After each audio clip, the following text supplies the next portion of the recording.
The 2023-24 regular season has officially ended in the NHL, and the playoffs are right around the corner. And are the Flames prepping for some playoff hockey? No, of course not. They are prepping for some golf. But with a bottom 10 finish, their draft lottery odds haven't been this high in a long time, and they have been revealed. So hopefully the Flames can not only win the draft lottery, but can really start building their future.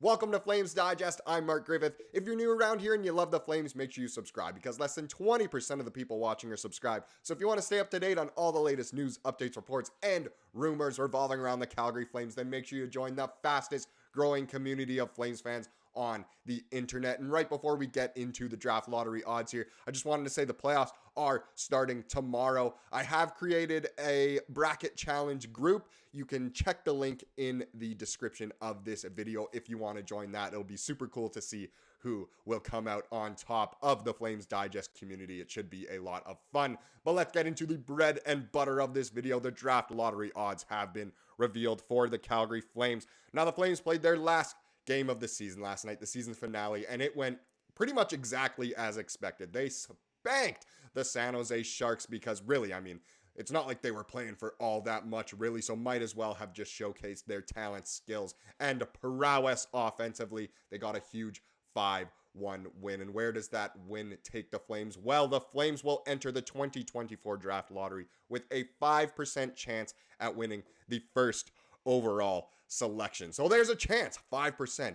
With that 5%, do you think, as Flames fans, we just hang on to that 5% and manifest a Macklin Celebrini draft? Oh my goodness, pick him up. That would be absolutely amazing if Celebrini could join the Flames and be, really the turning point of this rebuild and the franchise, hopefully.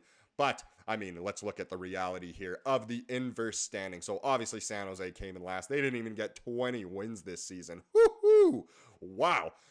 So, they have, obviously, the biggest chance of landing that first overall pick and the highest odds of winning the draft lottery, of course. Chicago, Anaheim, they've got a decent chance as well. Columbus had an awful season. Johnny Gaudreau, do you miss Calgary? Wow. Montreal, they did the right thing and lost the games that mattered the most. They almost didn't want to tank in the end. Same with Arizona, their last showing in the actual state of Arizona. It was really cool to see them beat the Oilers in their final home game in Arizona, at least of this era of the Arizona Coyotes. The Senators, they were winning games as well down the stretch, but Seattle and Calgary and New Jersey, a three-way tie with 81 points.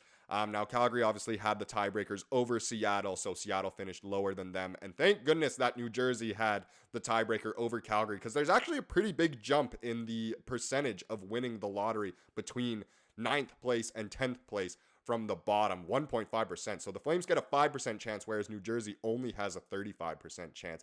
Both teams finished with the exact same record, but New Jersey had the tiebreakers, the head-to-heads. So the Flames go into this with a 5% chance of winning the first overall pick and winning the draft lottery. And I gotta say, there's a lot of people who do, simulations of the draft lottery. And most of the time it's going to be San Jose ending up with the first pick, if not rigged and it's Chicago and whatnot. But I have been seeing that a lot of people are saying maybe Getman. Oh my goodness, I almost said Barry Getman. Gary Bettman, that's the commissioner. Gosh, cat got my tongue or something.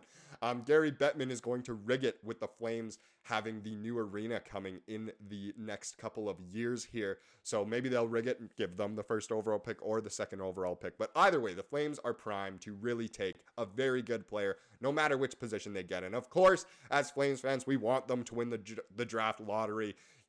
Slacking for Macklin. The Flames were sure slacking quite a bit. Decided to win down the stretch. They did have an easier stretch of games to finish out the last 5 or so games of the season, and it was really fun to watch them win.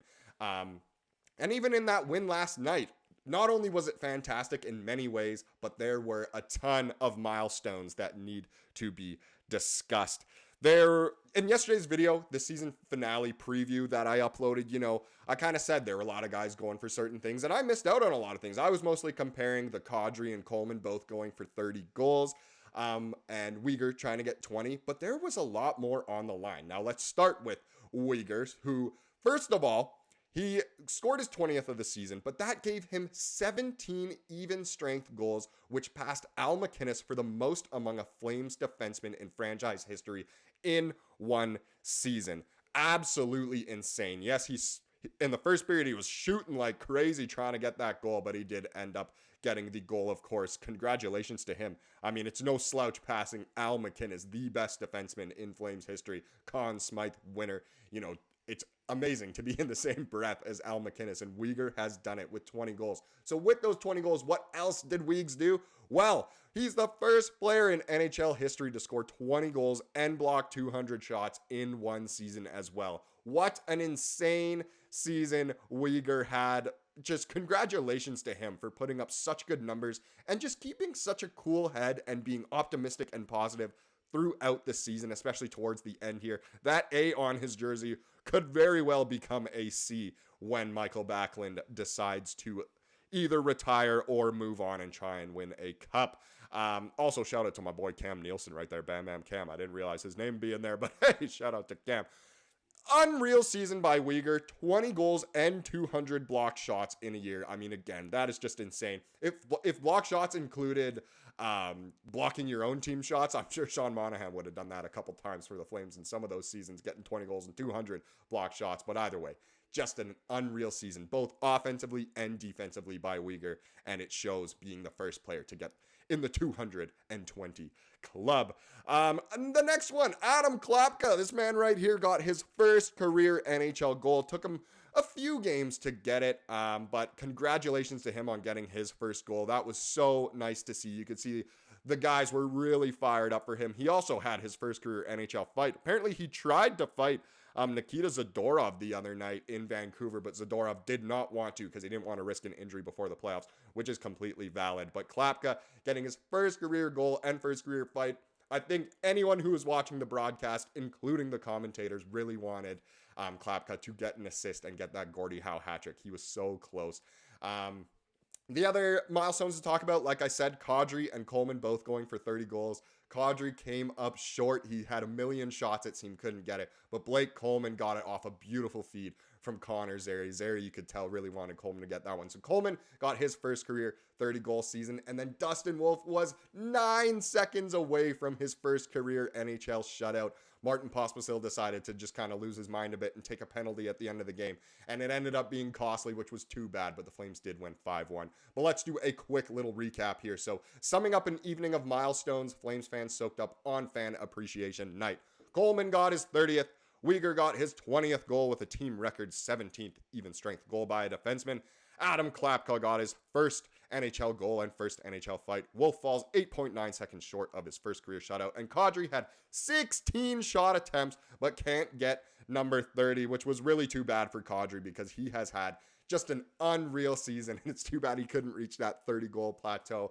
He really was trying. I almost thought the Flames were trying harder to get Kadri his 30th than the Leafs tried to get Matthews his 70th in those past couple Leafs games, but I just thought that was funny. I do feel bad for Kadri, wish he got 30, but no matter what, another guy just like Weegar who has said the right things lately and has had such a phenomenal season. It's great that he's getting recognized for it. Now, the last thing we'll look at in this video is that the Flames are making moves. Yes, pretty much as soon as the season ended for the NHL, for the Flames, it doesn't mean that the season's over for the Wranglers as they are gearing up for the AHL playoffs, the Calder Cup playoffs. And so the Flames had quite a few players that they needed to assign. So the Flames have assigned Dustin Wolf, Ilya Solovyov, Matt Coronado, and Adam Klapka to the Calgary Wranglers, which is great because not only do they get meaningful hockey experience, but they can, really help the Wranglers make a push for the championship here, get that AHL title, get that Calder. It would be absolutely sensational if the Wranglers were to make a bit of a playoff run here and getting a lot of help from guys who are playing up at the NHL level. So good luck to the Wranglers. I will, of course, keep you updated on Flames Digest of how the Wranglers are doing because, that's what will be big news for the organization in these next couple of weeks, hopefully months, but we will see. Either way, It was an amazing season. This won't be the only video uploaded today. That's why there's no comment of the day in this video. There'll be a bit of a season review sort of thing, looking at what Conroy did up later today. And again, if you want to join that NHL Bracket Challenge group for the playoffs, feel free to take a look at the link in the description. Thank you so much for watching this video. Please subscribe if you like what you saw here today, and have a wonderful rest of your day.